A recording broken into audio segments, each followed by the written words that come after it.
Okay. Hi, Myria. Welcome to the podcast. I'm so Thank excited you. to have you on. Yes, thank you for having me. I'm so excited to be here. It's so fun to do in-person ones because usually we're like on the computer doing these. So, Yeah. I'm so excited. I'm so excited to hear your stories and have you tell everyone about your stories. I mean, you're pregnant with your third baby now. I know, it's crazy. So exciting. Can't believe it. Almost due. Yeah, Really soon. really soon. That's so exciting. So why don't you just tell everyone a little bit about yourself and your family, where you guys have been, where you're at now. Yeah. So my name is Myria Toure. This is our 4th season overseas. So we started in France. We were on the same team for 2 years, then Turkey for 1 year, and now we're here. So not a ton of experience, but just getting started kind of still. Yeah, I love that. No, and you're already going on your 3rd baby over here too, which is so crazy. Yes. So we've been 2 different teams, 2 different babies in each country we've been in. So this will be our 3rd country and our 3rd baby. Oh my gosh. It's crazy. I love that. That's awesome. And me and my husband are both born in different places too. So we're all born somewhere new. That's so fun. Yeah. I love that. Okay, amazing. So let's just start by, you can tell a little bit about your first pregnancy, where you were at the time, your prenatal care that you had, and we can just go from there. Okay, so my first pregnancy, we found out we were pregnant about 2 weeks before Boubacar had to make the move to France. Okay. So this was his first year pro. And we were in the States because he had just graduated college, things like that. So we hadn't experienced anything life overseas. Yeah. So I started my care in the States, and it was just my normal OBGYN from And where were you guys in high the States? school. We were in Minnesota. Okay. Minnesota. So in my hometown, because it was COVID times. Okay. So we were living with my parents. Oh my gosh, like first baby, COVID, and didn't have a home. No, we had just had to make our wedding super small, intimate, and then got pregnant right away after the wedding. Yep. And then we find out, we got to move to France. So it was a lot going on. But thankfully, I already had like insurance from my job and everything. Yeah. I was working at it as a admissions counselor for Grand Canyon University. So that's what I was doing. Insurance was pretty easy, and having a doctor was easy. Yeah. It was okay. It was different because it was COVID times. So as far as the care and that, everything going for that seemed normal to me. It was my first time. Yeah. So I started there. The whole time I was alone. So Boubacar was overseas already. He had to make the move to France. But me getting paperwork to go to France was super hard. Oh, yeah, because of COVID. Yeah, because of COVID. So I did most of my care in the States, and it went really well. Everything was good. Didn't have a lot of issues or anything. Finally, about 7 months into my pregnancy, I was able to make the move to France. Okay. Finally got a letter that said I could go to France. I didn't have a visa yet or anything. Oh my gosh. But a letter just saying she can be let into the country because her husband has a visa and he's working here. Okay. So once I got to France, the team set me up with a midwife in a hospital there, and loved her. Loved her. Love that. She was super good. Spoke as much English as she could. Yeah. But thankfully, my husband speaks French. So he did a lot of translating, which was a blessing in disguise because it was COVID. So he wasn't supposed to come to all my appointments or even the birth. He wasn't supposed to come, but I needed that translator. So he was allowed in. Okay. So once we got to France, the appointments were different. The biggest difference was like having an ultrasound almost every appointment. Yeah. And in the States, I think I had maybe 2 or 3. Yeah. Because my son had like a larger kidney or something like that. So they had to double check. But when I got to France, I was like, oh, wow, okay. We're doing the ultrasound right in the office every time. That was a big change for me. But it was good. It was cool to always see the baby, and it was super exciting, your first pregnancy. Mm-hmm. So that was great. And my midwife was super good. Then finally it came time to give birth. So I was about 39 weeks right before I was going to have to go in to just like see what we'll do if, you know, I don't give birth on time or if I'm late and what's the game plan there. It happened actually really nicely. I remember it was one day, Boob Cars at practice. I went for a walk. I was trying to do curb walking to get the baby going. And I was like not feeling anything. But after my walk, I got home and all of a sudden I just felt like back contractions and back pain, and it was tearing me up. And so it was at practice. So I texted him, I said, I think I'm actually having contractions now. Yeah. Because I had some Braxton Hicks before, and I thought that was it, but it wasn't. So they were in and out, and then come that night, they really picked up. Okay. So I was like, oh my goodness, okay, this is the real deal, I think. Yeah. And then I thought I had lost my mucus plug. So I had a little bit of bloody show and some fluid. So I was like, oh no, we should probably call the midwife. So we called the midwife, let her know, and she said, yeah, why don't you come on in and we just want to check you out. Yeah. So packed our bags real quick because I had them ready, but not quite. And then we made our way over to the hospital, went in, tested me and said, yep, sure, your water broke. Okay. So you have to stay. And it was funny when we got there, you know, you see all the husbands sitting outside because they weren't allowed to come in because of COVID. But thank goodness Boob Car could come in with me. Yeah, that's so nice. Yeah. So we got there about 10:30 p.m. And I just remember being so uncomfortable. I didn't get a gown. I didn't get like anything really. I was just sitting in this little, like, you know, it wasn't a delivery room. Like just, triage kind of? Or? Yeah. Okay. So I'm just sitting in this room, laboring on this bed. I'm hooked up to the monitors or whatever, in my normal sweatpants, in my clothes. Yeah. And I was only at 1 centimeter. And she's like, okay, maybe 2. And I was like, oh my gosh. It's, you know, that time, it feels like so long. But it really had only been maybe a couple hours. And it just feels like forever. Like the anticipation's building up too. Because you're like, okay, I'm in labor, but then it just takes so long. And each contraction is like so painful. So you're like, it's got to be doing something. Yes. I got to be dilating. But it was taking a long time. So I was in a lot of pain because they were hooking me up and wanting me to just kind of lay down. Yeah. So that was hard. But then I finally got up and was moving, was on the ball, and was having a lot, you know, breathing through my contractions and having Boob Car assist me with my contractions was better. And I remember I got to, I think, 3 centimeters. And I was in a lot of pain, and I was wanting pain medication, but my midwife knew I really didn't want to use any medication if I didn't have to. Yeah.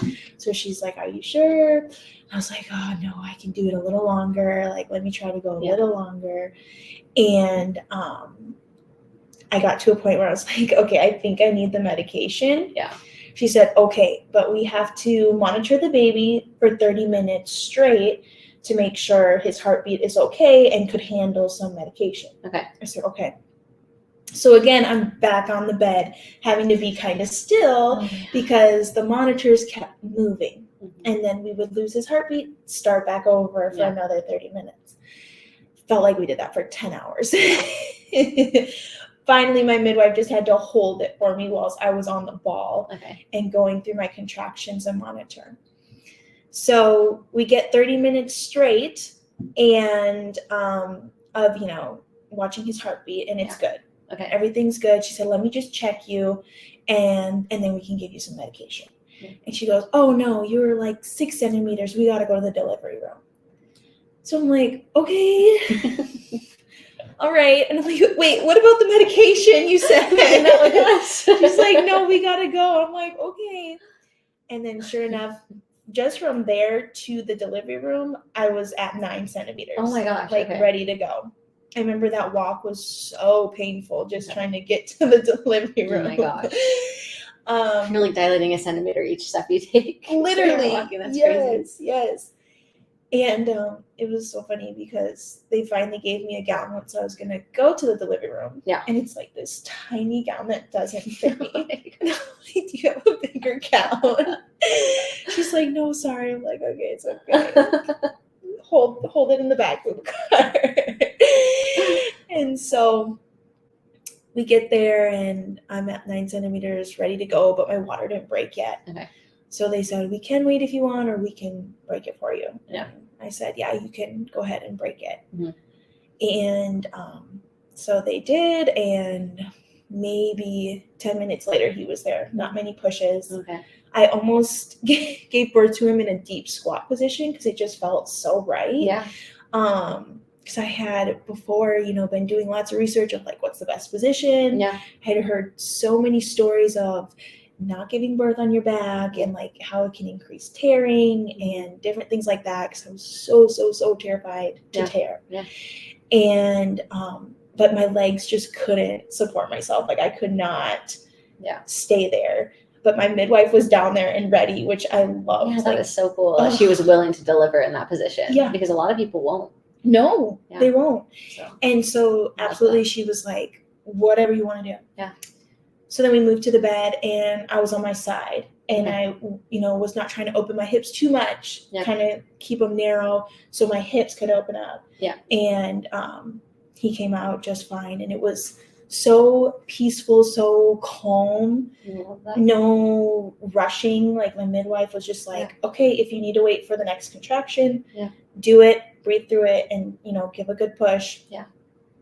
And we did, and it was wonderful. I love that so much. So it was the midwife delivering in France. They're able to deliver there. Yep. Okay, I love that. And where were you? What city were you in? We were in Rouen. It's like this small city. Okay. I love that. Not very big. Yeah. I love that. I think it's like, obviously different in different countries who's able to deliver, the midwife versus the doctor, OB. I've talked to a lot of girls where it's like they're meeting with the midwife up until the delivery, and then they have an OB that's delivering, and their midwife doesn't do a ton for the delivery, and then they're with the midwife again after. Yeah. So I love that she was able to be like in there with you and delivering the baby, because midwives, I love them so much. I know, me too. And I actually got lucky because at that time they weren't doing like on-call midwives. So if I called my midwife, she wouldn't come in. Yeah. So it was just whoever's working that night, and it was my midwife who happened to be working. Okay. Which I felt so lucky. Oh my gosh, she was working. That's amazing. Yeah. Because of the language barrier, like she spoke a little bit of English and also just knew me and what I wanted. So that's amazing. I love that so much. So then postpartum, what did that look like there? Like how long did you have to stay? Did they have a lactation consultant there with you? Did they have people coming in and like helping you with those types of things? Yeah, they did. It was actually wonderful. So, well, it was different. I was really surprised when they said you have to stay like 5 days. Yeah.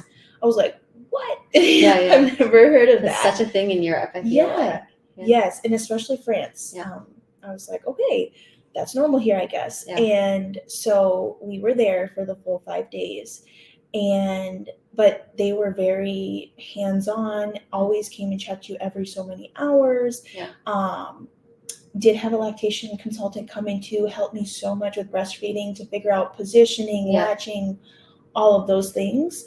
So that was great. And we honestly, for the first one, and because it was during COVID, we couldn't have any family come or anything. So we kind of needed that help and needed to stay there for 5 days just to figure out, this new life. Yeah, for sure. So that was great. But then we were definitely ready to go home and get comfortable at home with a baby. Yeah, I think it's interesting because I don't know. I think it's just a thing in the States where people want to rush back, But then when you experience it, it's like, oh my gosh, this is wonderful. It was so good. You're in the hospital.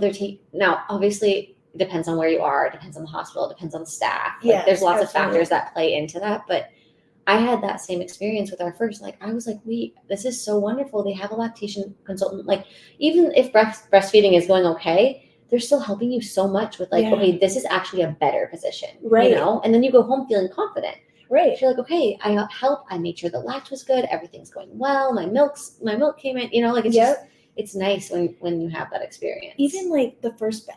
Yes. Like, you know, you think you kind of know, or you feel like you know, Yeah. but they just show you like maybe a tiny adjustment that makes a whole difference for 100%. how, you know, how you give them a bath, or even especially breastfeeding. That I felt like made it so much easier for me. Because usually it's like, I don't know, in the States you go home after a day and then your milk hasn't even come in yet. Yeah, you don't really know. It's like, you go home and you're like, wait, I don't know what's supposed to happen, you know, especially as a first-time mom. You've never experienced it before. You don't know what to do. No. Yeah, I think it's so amazing that they do that here. Sometimes I'm like, okay, 5 days is a little much. Like now with the third, I'm like, I don't know.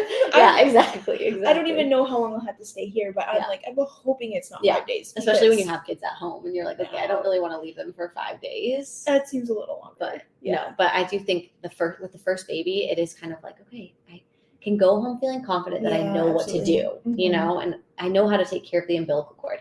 My husband knows how to change a diaper. Like, I remember them teaching Kevin how to change a diaper. No, I know. And I was like, this is great. Now he knows how. Now he can do it a lot. Absolutely.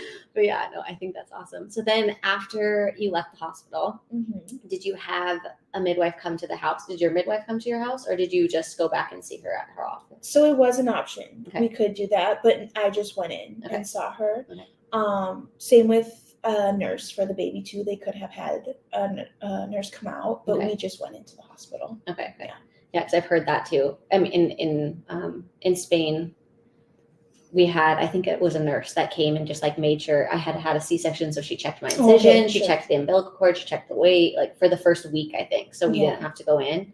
But yeah, I've heard so many people say that, and I'm like, it's just great that they have the option. Yeah, you know? Absolutely. It was surprising to me though, because when I did give birth, I tore down, but only needed 2 stitches, so it wasn't bad at all. Yeah. Didn't feel it, had no pain. It's crazy. I don't remember truly being in pain besides the contractions delivering my son. Yeah. So that was so different for me. But once I was at 6 weeks, I think, you know, when you go in for your appointment, I'm thinking, okay, she's going to check my tearing and my stitches. Yeah. I had to ask her to look and to make sure everything was okay.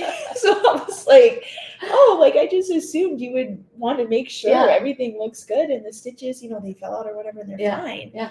So it was very like non-invasive or, you know, forcing like we need to do a pelvic exam or anything like that. So that was also nice. Yeah. No, that is really nice.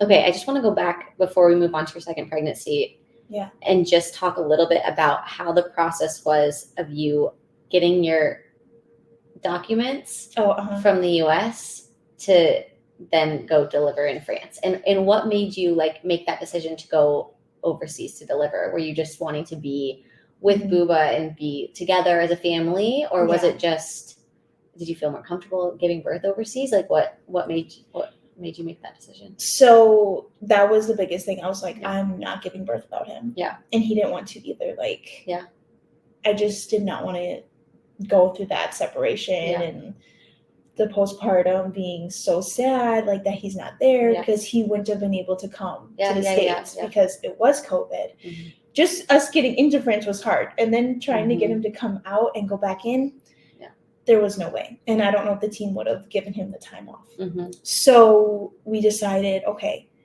if I can get out there before it's dangerous to fly, you know, I'm going to do that. Yeah. So I did. I had all my paperwork printed out from my doctor in the US and brought it over to my midwife now in France. And it was just a lot of Boubacar translating what this is that, this is whatever. Okay. But they ended up I had to do a lot of blood work, everything again in France, and they made their own records. And I think they did another anatomy scan in France. Okay. And it's funny because my anatomy scan I did with an OBGYN. Okay. But with everything else, like just the normal ultrasounds that I had every appointment, was just with my midwife. Okay. So I maybe saw an OBGYN only 2 times. Okay. And I never saw her in the delivery room or postpartum, nothing. I always just worked with my midwife. Okay, that's really cool. Mm-hmm. Yeah, that's nice that you didn't have to get like stuff translated. No, I've heard that thankfully, I too. I'm like, didn't. oh my gosh, like, imagine just, I mean, you have this stack of paperwork that you're Yeah. like, okay, I have to send over to a translator to translate everything into a different Mhm. language, and then Nope, it was a lot of them just figuring it out, or my husband helping. And some things I think they can just kind of tell, like, okay, yes, this is that. yeah, You like know? lab work is kind of the same and Right. everything like that, And yeah. like looking at ultrasound pictures Yeah. or whatever they need to do, Right. it wasn't too bad. Yeah, that's nice. Mhm. Okay. Okay, perfect. Well, I Yeah. love that. I mean, that seems like it was such a great first Yeah. birth experience. It was. So that's amazing. Okay, so then let's talk a little bit about your second pregnancy. You guys were Yeah. in a different We were still in place. France. You were still in France when you got So pregnant. this was Okay. our second year in France, summertime. Okay. We find out we are pregnant, and so I had my first couple checkups, scan, first ultrasound, things like that, in France. Okay. And then it was summertime, so we had to leave, and we went to Dakar, Senegal, where my husband's from, and we spent the summer there. Okay. And so then I had, I would say, maybe 5 appointments or so, a good handful of appointments there. Okay. So we had a few appointments there, and then finally find out, okay, we're going to Turkey. So then we moved to Bursa, Turkey, and I have the rest of my appointments and deliver there in Turkey. Okay. That was different experience, completely different than my first. Mm-hmm. Like, just how they go about everything is way different. I worked with an OBGYN, okay. So I didn't see a midwife. I didn't do a lot of research of what's available, who's available, things like that. I didn't have health insurance. In France, I had health insurance. Okay. So I didn't in Turkey. But also Turkey's cost of living is just very cheap. So it was affordable to go without insurance. Okay. So my OBGYN was good. She spoke English a little bit, but, nothing too much. As far as it was so different when it came to glucose tests. I never had to drink a drink and do that stuff. They just told me, eat something sweet and then come in and we'll draw your blood. Okay. So I was like, okay. Never did a strep B test, those kind of things. Okay. It was very different. Really non-invasive at all. Okay. Never got checked for dilation until I was literally going into or a pelvic exam until I was going into labor. Okay. So that was good though, but it was good. I had no complaints with my OBGYN or all the prenatal care that I got or all my appointments. That was all great. But with my daughter, with this birth, I was having a girl and she just hit me like a train on the tracks. We were out at the mall, I'll never forget. Boubacar's mom just got here one day before she was born. So she had just arrived from Senegal. She came to help and be there with us for the birth. Yeah. And so we were going to the mall, she needed to get some clothes and just show her around, whatever. We're walking around, and I just remember, oh my gosh, I'm having back pain, whatever. But I was so occupied by my son and being with his mom and shopping, I didn't think much of it. Mm-hmm. So then we go to dinner, and so now I'm sitting and I'm more focused, and I'm oh my gosh, I think I'm having contractions. Yeah.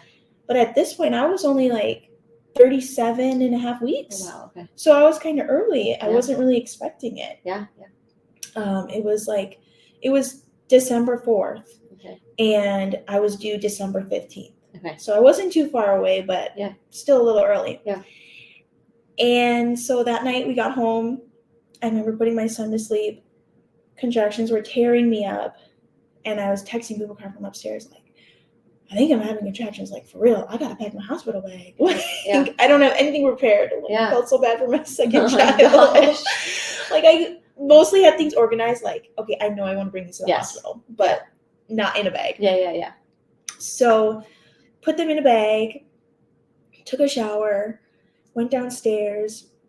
The Senegal national football team, football team was playing soccer. Yeah. And Boubacar's very occupied on that. And I'm he's we're not ready to go yet. No. And it was so funny because that day we had just bought me a a big pregnancy ball, like, Okay. you know, those medicine balls, whatever. I was like, can you blow up that ball for me?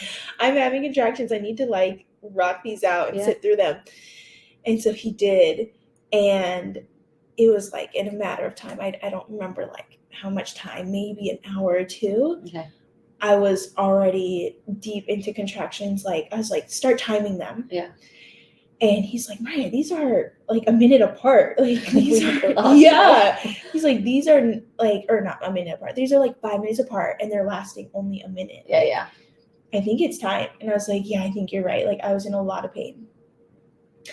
So, in Turkey, because my doctor didn't speak like the best English and neither of us speak Turkish, I had hired a translator. Okay. So she had been with me at all my appointments, and she was going to be there, like, on call for my birth. Okay. So I had texted her and said, okay, I think I need to go in. Can you call my doctor? Yeah. Because in Turkey, your doctor comes to your birth. Okay. So she's always on call for you. How did you find the translator? So funny. So it was actually another wife on the team who was pregnant. Okay. Had joined like a Facebook group that was like Americans in Turkey or something like that, and had messaged about needing a babysitter. Okay. And had found this gal. And then she was using her for babysitting, but then also was like, would you be interested in translating? And so then she had given her to me as well. Okay. She gave birth a few months before me. Okay, so she used her for hers. No, she didn't. She had a doula hired. Okay. Who spoke English, so she was translating for her. Okay. And there for her. So then I used her, and so that's how I found her, was through my friend, through that other wife. Okay. And I had her. She called my OBGYN. We went in.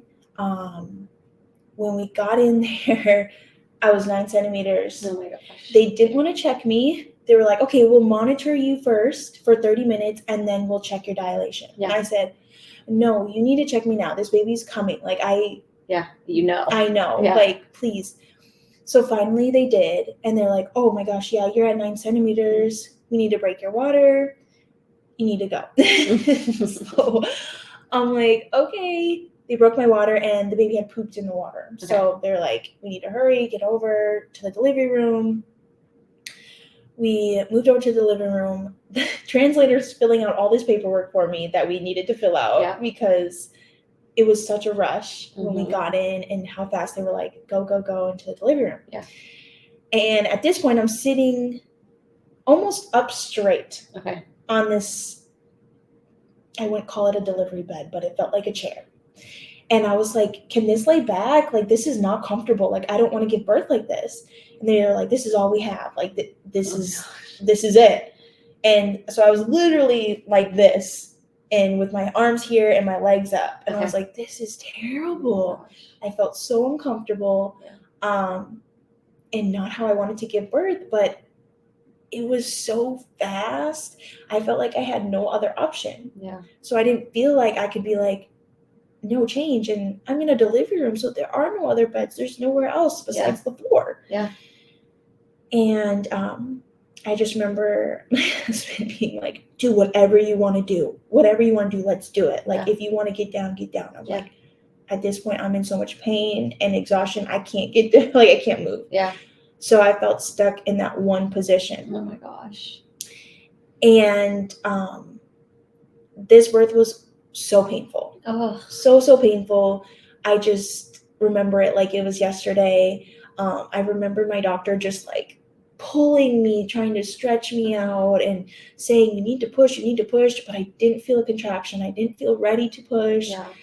And but she was just so eager to get the baby out. And so I was like, oh my gosh, it was just chaotic, and it felt so stressful and nothing like my first. Oh my gosh. And you were in like a position that you were comfortable in either. So pushing in a position where you don't feel like you have power, that's so difficult. I didn't feel like I could even like bear down or like, really squeeze. Like, I was just sitting up. It was so strange and not the best experience. Yeah. But finally I just did it and we pushed it. I blacked out at that point. I don't even remember how I did that because that was just a lot of trauma a little bit with that one. So, but then, we delivered her or I pushed her out and I did tear up this time instead of down. And I feel like the big reason why was because of my positioning and because how I was like, it just, and that I felt, and I was like so terrible. Yeah. And the postpartum was way worse, way worse. Yeah. So. Oh my gosh. Okay. So then, wow, that's crazy. I can't believe they wouldn't like let you. I mean, I guess maybe they would have let you, but you just weren't in a position to move. Like, do you think they would have let you change into a different position? I don't think so. Because I remember trying to like move a little bit, like to try to get on my side again. Yeah.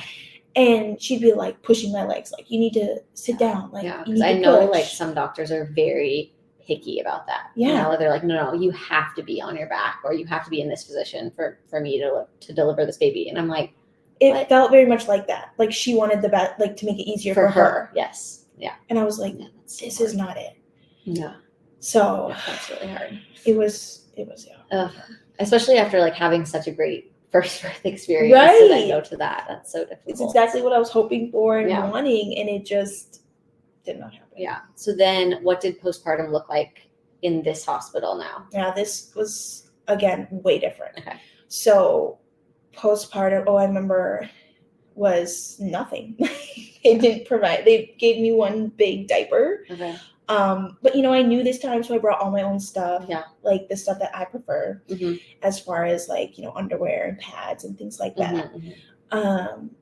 So yeah, I remember they put me in one big diaper. Didn't give baby any diapers, no wipes. I had to ask for wipes because that was the one thing I forgot for the baby. And so they gave me this small pack of like 5, like a sample pack, and Boubacar ran home and got our wipes and stuff. Oh my gosh. Where in France, it was like, they were like, oh, you could take these diapers home and take these wipes home, you know, things like that. Well, in France, they didn't do wipes. They did like little squares that you dipped in water, and that's how you wiped the baby, which was so good. Yeah. So that was different. Like we got to bring that whole bag of those little square wipes home. Okay. And that's what we used. And then in Turkey, it was like, literally they gave me nothing. They never came in to check me. They came one time just to push my stomach. Okay. And then I had to ring them. And when she came in to push my stomach, she asked me, have you went pee yet? And I said, no. And I just remember her saying, go pee, otherwise I'll put a catheter in you. Oh my gosh. I was like, okay, I'll go. But I was so scared because of how I tore. Yeah. It was so painful. And I knew it was going to be so painful to go pee. Oh my gosh. Yeah. And it was. Yeah. Yeah. And it was, but I had to get it over with. Yeah. She's going to make my pain even worse. Yes. Yeah, for sure. Yeah. Oh my gosh. And then we were only there for not even 24 hours. So I got to the hospital that night around 10, and I had her at 11:45. Okay. And so very quick. And then the next day we were gone by like 6 p.m. Oh, wow. Okay. So we only stayed one night. Yeah. So more similar to the States. Yeah, more similar. And I felt like, yeah, I can leave. Like, you guys aren't doing anything for me. Yeah. So I felt okay going home because you're not providing any care for me. Oh my gosh. That I can do at home. So then how did the pain from the tear go once you got home and did you have any advice for things that you did to help the pain or anything that you used that you thought was helpful? Definitely having a bottle and spraying. Yeah. I had the Freedom Mom. I really like their postpartum kit. Yeah, me too. The ice packs. Yeah. But I remember with my first one, it was really hard to go poop. Yeah. Because it was down below. Yeah. And then this one, I would hold my pee for so long because I didn't want to go pee because it stung so bad and it hurt so bad. And the second one, it took a lot longer to heal. Yeah. So, advice, I definitely, before you're going or while you're going, using some water and just constantly, I had to always be changing my pad or whatever I'm using to make it fresh and as comfortable as it can be. Yeah. So it's not like sticking. Exactly. Yeah. I wasn't a fan of using like the sprays. Okay, like or the anything. foams or stuff like that. Okay.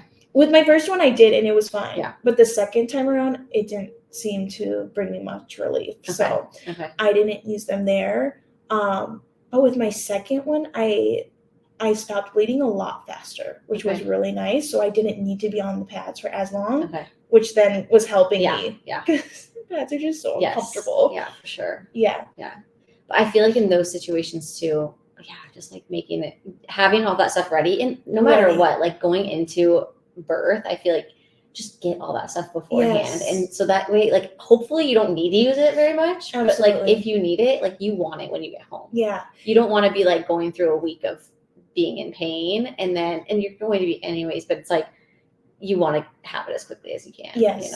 Because, it doesn't last that long, but in the moment, it feels pretty long. Like all day when you're, having to take care of the new baby and yourself, it's like you just want the comfort, whatever's going to be the nicest. Like, I like having the boxer shorts that aren't too tight, things like that. Definitely buy whatever you need, whatever you think will help. It'll make a difference. I feel like we forget about that part of birth. Oh, absolutely.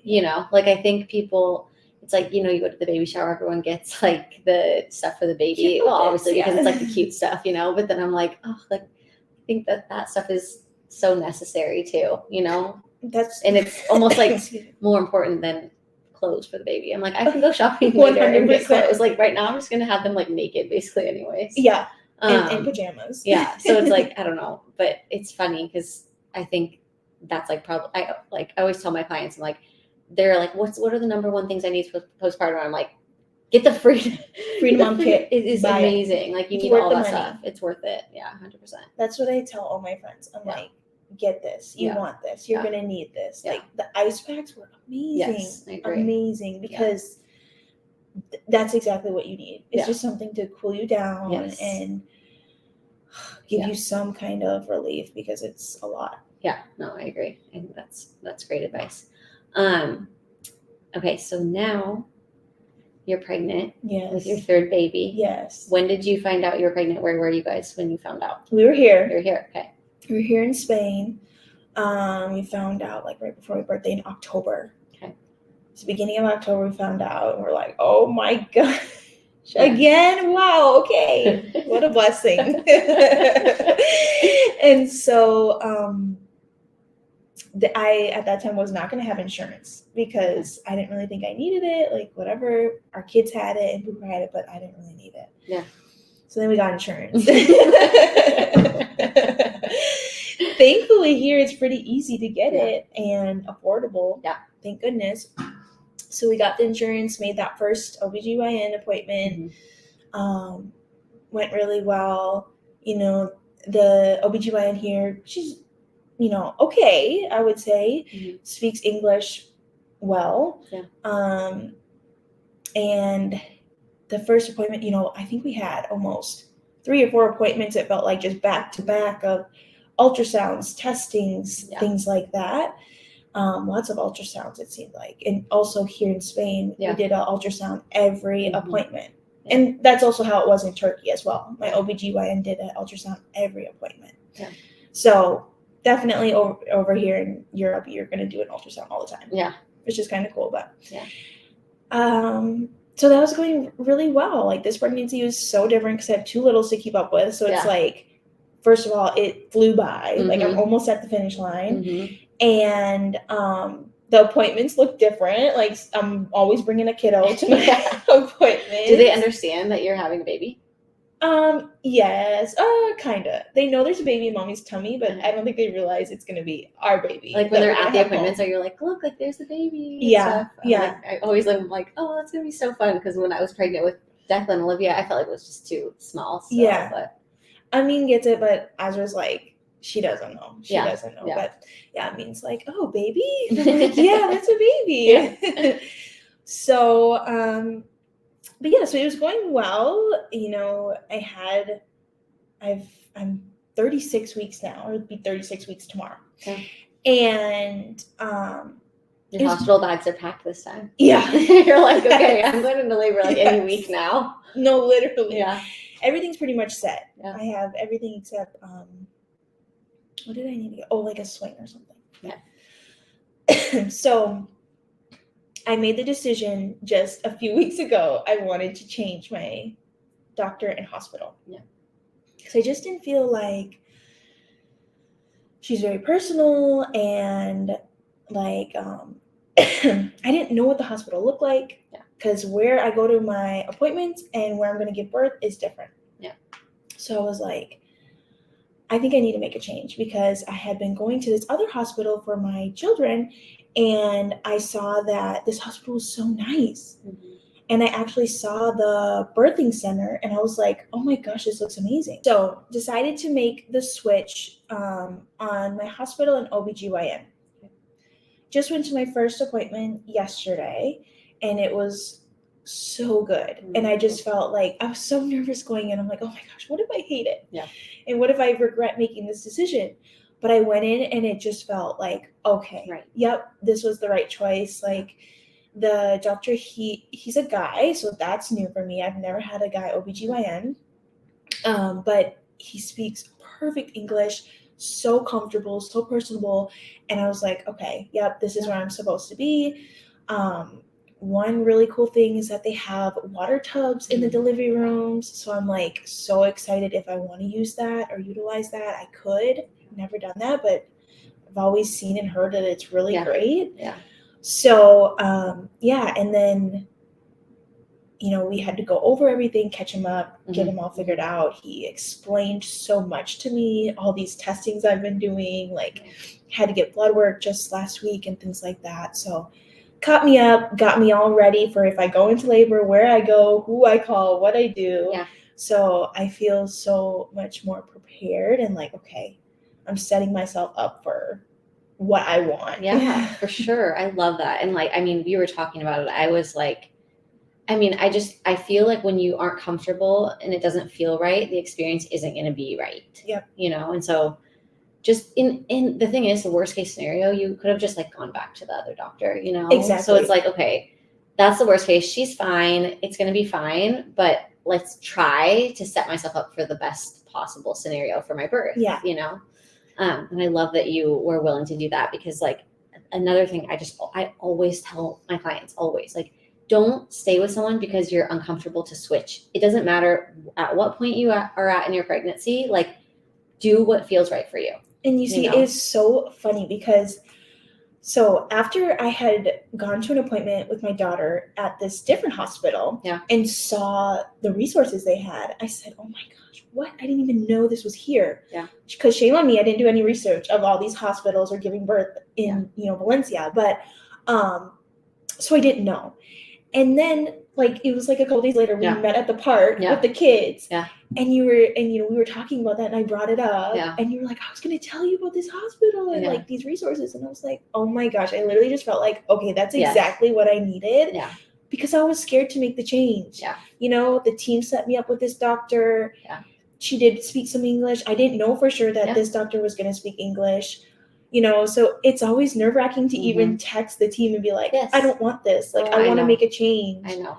And I do think it's hard in our situation, like, because it's not like our job, it's not the people that we're working with. So like, you feel like you don't want to step on anyone's toes. Like, okay, like, sorry, I don't want to go with the person that you guys use. Like, I don't want to ask too much. Yeah. And so it's hard, but I mean, this is something that you have to advocate for yourself. To advocate for yourself. Like, I know what you want. It is so difficult. It is. But yeah, I think it's so great that you like did it. And now now you're so excited, which is great. Because that's what you want going into birth. Because before I was so nervous, kept telling my sister, I'm like, I don't even know what the hospital looks like. Yeah. I'd been there 2 times to have an ultrasound. So we had to do the 20-week and then a 34-week ultrasound at the hospital. Okay. But it's not really at the hospital. Like I just go to this little ultrasound area. Yeah. So, and it was always so busy. It's this huge hospital. Like I just didn't feel like this was it or this was right. Yeah. And the other one, it's closer to my house. I've been there, unfortunately, often. And so it felt more comfortable and right. And it was. So. Yeah. No, I do think it's hard. I mean, in our situation too, it's like we're going in the summer. It's like, we don't really know where we're going next year. You're constantly changing your environment and changing where you are, like, to do all this research. Most people, it's like they're in the city that they've been in. They know where to go. They have friends that have given birth. It's just, and so it's difficult going into these situations where, like, you have no idea, like, you don't even really speak the language, like, you don't have any idea of where to go, what hospital is good, what, like, doctors are good, anything, so you're going in blind. So, but I will say, from what I learned, like, with my first birth, and honestly, I ended up loving my doctor. But again, I went at first with who the team gave me, and I just, like, did not feel comfortable. And so that's also what made me say, like, okay, if you don't feel comfortable, like, go find someone else. Yeah. There's ways to do it. And there's so many expats here, but not even that, like, talking to local people. Hey, like, what hospitals are good here? Are there good OBs? And, do you know anyone that speaks English or whatever? But yeah, I think that part is just so important. It is so just important. To feel that comfort of, okay, this feels right. I feel like this is where I'm supposed to be, Because I think that's a lot of times why, maybe we don't have the best experiences, because we just stuck it out. We just went with, who they gave us. And sometimes I'm like, do they know who the best OBGYN is, or the midwife, or, like, it's just a connection maybe that they have or whatever. Right. Like, I think the other hospital's a sponsor. Yeah, it probably is. Like, that's how it usually is, I feel like. So it's really hard. Though, I think they're literally a sponsor, and that's why we were probably going there. Yeah.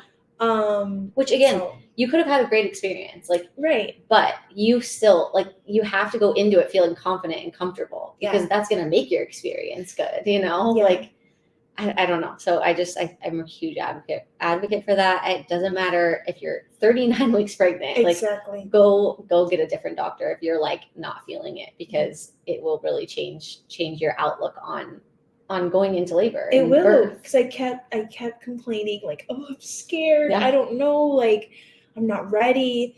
And then now that I made this change, I'm like, oh, it's just such a relief. Like, you're probably gonna go to labor tomorrow. I know, it's crazy. You go to the hospital, you're like, okay, now I'm ready. Yes. But no, I've actually heard people being like, like, whatever their situation is, like, something happened, and then finally something is, like, calm, like, you, like, changing your doctor, and you're like, okay, now I'm ready, and, like, you go into labor, like, all right, let's do this. Yeah. But no, that's great though. I love that. So what did he explain to you about the hospital that made you feel, like, comfortable with it? Like, you like the birthing rooms, like, what does it look like when you go into labor? Does he meet you at the hospital? Is this the doctor that's going to be delivering? Yes. Okay. So, when you go to the hospital, you come in and you'll meet with a midwife first. Okay. So the midwife, he said, will get me all set up, get me ready, take care of me until they, it's time for him to come and deliver the baby. So he will be on call, and he will be notified whenever I come into the hospital. And then once I'm ready, he'll be there to deliver the baby. Okay. So that was super nice. And then also, I just need to tell them ahead of time, I want the water birthing in my room or whatever, so they can be prepared, because he said we'll have 2 midwives instead of 1 if you do want to do a water birth. And he'll let you deliver in the tub too. Yeah. Oh, that's amazing. So I love that. I just have to be vocal and tell them that's what I want before. And then so that's pretty much all he said. He said, you just show up here and everything will be taken care of, everything will be ready. He just, like, reassured me, and he said he will be there. So I'm like, okay, that makes me feel really good and comfortable about going into labor. So Oh, that's amazing. I think, like, it's always interesting hearing the different, I don't know, because people are like, there's lots of girls that have come on here that have given birth in Spain, but it's not always the same experience, so, like, I'm always curious to hear, like, okay, some girls have had this experience where their doctor that they're seeing is the one that's coming in for delivery. Yeah. Some girls have more of an experience, like in the US, where it's, like, a rotating schedule, and it's whoever's on call is going to deliver, Yeah. And then, like, same thing, the midwife stuff in Spain, like, they're not typically delivering. I've heard a couple of people saying like, oh yeah, my midwife delivered because like I gave birth super fast and the doctor didn't get there in time type thing. And they are capable, I think, of delivering. Okay, yeah. But they're not technically supposed to, usually the doctor's coming into the room to deliver. Where like France, you're saying the midwife delivered, Germany, I've heard the midwife can deliver. So it's just different. It is. But yeah, and then obviously in the US, you're choosing if you want an OB or you want a midwife. Yeah. Because they're different services, you need to make Where in Spain, you're actually with, like, you have both. Yeah. You have a midwife who's like more, I think, like a labor and delivery nurse. I think so too. That's the gist I got. Yeah. So we'll see. But yeah. Was that what it was like for you? Yeah. So they were like, it was like more of like a hands-on L&D nurse. Okay. She was in the room so much. So, I mean, and I think it depends on obviously the hospital in the US, like, because like my experience in the US, the labor and delivery nurses were amazing. They were like in my room a ton, but I think that only happens if, they have a lot of nurses on the floor. Like, so it just depends, like if they're short staffed or whatever. So, and how many ladies are in labor at the time, all of that, but yeah, so she was in Spain, like in Barcelona, she was, midwife was like there when I was laboring and stuff. And she did do a few things that a labor and delivery nurse typically doesn't do. Okay. Like I think she like checked me, like those types of things where they don't have that role in the US. Mm-hmm. Yeah, because my doctor she wasn't there a ton until the end. That's what what he kind of made it seem like. And I remember when I asked the old doctor, I said, okay, so will you be there? And she said, yeah, if I'm here. And I was like, yeah, if you're here, I'm like, that doesn't make me feel super confident. Yeah. And then also I said, well, what if I can't make it to your hospital because it's further into town? We live a good 20 minutes out from the city. Yeah. So I'm like, what if I can't make it because I'm just having some drama from my last birth that I barely made it to the hospital. Yeah. And we lived 5 minutes from the hospital. So I was like, what if I have to go to the other hospital, IMED? And she said, oh no, it's just 5 more minutes down the road. You can make it to ours. Okay. Like, and then that's when I felt like I need to make this change. Yeah. Like, this doesn't feel right for me. Yeah. And so now I'm like, yeah, this is where I'm supposed to be. Good. I'm so excited for you. I think that's going to be like such a great experience. I mean, amazing that you had the option to do a water birth too, if you want to do that, because like you have gone unmedicated too for both your births. Yep. It seems like it could be a great option, I think so. I've heard amazing things about water births. So I have too. So I'm interested to see. It's just so hard because you just don't know what you're going to go into. Yes. How am I going to go into labor? How long am I going to be in labor? Like, 100%. What is my situation going to be? Yeah. But just knowing I have that option, I'm super excited. Yeah. I love that. That's so amazing. Mm-hmm. Okay, one thing that we didn't really talk about is passport stuff. So how did you go about that all with your babies? Because they were born in different places. Like, was it easier in certain countries or? It was the same. Really. It was the same. Well, in France, because it was during COVID times, it was very hard to get an appointment to go get the passport. Okay. But, we had to drive to Paris and go to the embassy and get a U.S. passport. Mm-hmm. So they don't have any citizenship or anything ties to the countries they're born. Maybe later on, if they want to try to get it, they could. Yeah. But we just got them their U.S. passports. You have to show documentation that I am a citizen, my husband's not. So I had to do basically everything. Mm-hmm. In France, I think we got it within 2 months. Okay. We got the passport, but we weren't in a rush to leave because he was born in March. So we had the time for the passport to come and things like that before we had to travel. Mm-hmm. In Turkey, it was also very easy. I was able to go by myself to the appointment, again, show proof that I'm a citizen. Yeah. And we had that within, I think, like 4 weeks. Wow. So it was really quick. Nice. And the research I'm doing here is that I should be able to do it here in our city. So we shouldn't have to go anywhere. Okay. At a consulate, I think. And then, they even have like emergency passport services, which I'm highly looking into because she's going to be born in maybe June. Yeah. And And so, we kind of want to go home. Yeah. But if not, then we'll be staying here if we can't get her passport fast enough. So. Yeah. No, I've heard a lot of girls have talked about the emergency passport thing so they can go home. Seems to work. You have to just basically show proof you have a flight for in the next 2 or 3 days. Yes. Yeah. I think it's 24 or 48 hours. They can get you a passport. Yeah. So and hopefully in Valencia it's not as crowded, maybe. I'm hoping, as opposed to Barcelona, Madrid. I don't know. I'm hoping, but I don't know. We'll see. Yeah. Well, that's so exciting. I'm so excited for you. Well, thank you so much for coming on and sharing your stories. I'm so excited for everyone to hear them, and I'm so excited for your next birth. I hope I'm here still. I know. Stay tuned. We'll see. Will she come before season's done or not? We don't know. We're gonna have to do some guessing on when the date's gonna be. Seriously, yes. But thanks so much for having me. This was so cool to talk. It was my first time really saying everything that happened in my birth. So yeah, super cool.